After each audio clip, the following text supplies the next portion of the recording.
Theseus spends the voyage learning their stories, memorizing their names, promising them that if he falls and they somehow survive, someone should remember who they were.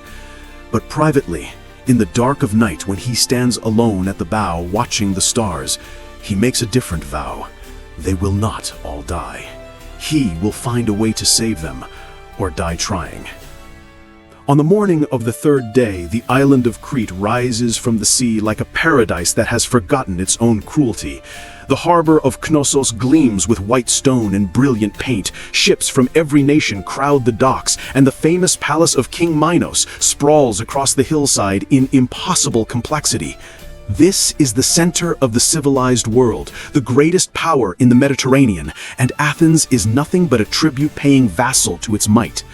As the black-sailed ship docks, Cretan guards board immediately, their bronze armor gleaming, their spears held ready. The Athenian tributes are herded onto the dock like cattle, surrounded by guards who neither speak to them nor meet their eyes. To the Cretans, these young people are already dead, ghosts walking, their lives already claimed by the monster that waits in the labyrinth's heart. The palace of Knossos is a wonder that takes the breath away even from those who know they march toward death.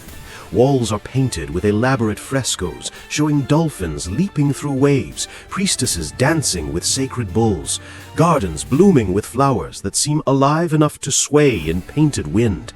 Corridors branch and twist in patterns that echo the greater labyrinth beneath the palace until the tributes are thoroughly disoriented and entirely dependent on their guards to lead them. In the great throne room, King Minos sits upon a chair carved from a single massive piece of alabaster, his white beard flowing down his chest like a waterfall, his eyes as cold and unyielding as the stone beneath him. He is ancient now, but his grief for his murdered son has not diminished with age. If anything, it has hardened into something as permanent and implacable as the labyrinth itself.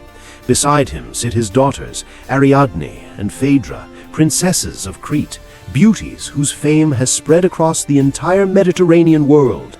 Ariadne, the elder, has hair like midnight and eyes that hold depths of intelligence and compassion.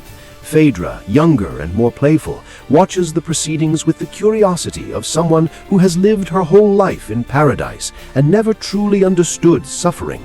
When the Athenian tributes are brought before the throne, King Minos' gaze sweeps over them with the dispassion of a man counting livestock. 14 more lives to feed to his grief.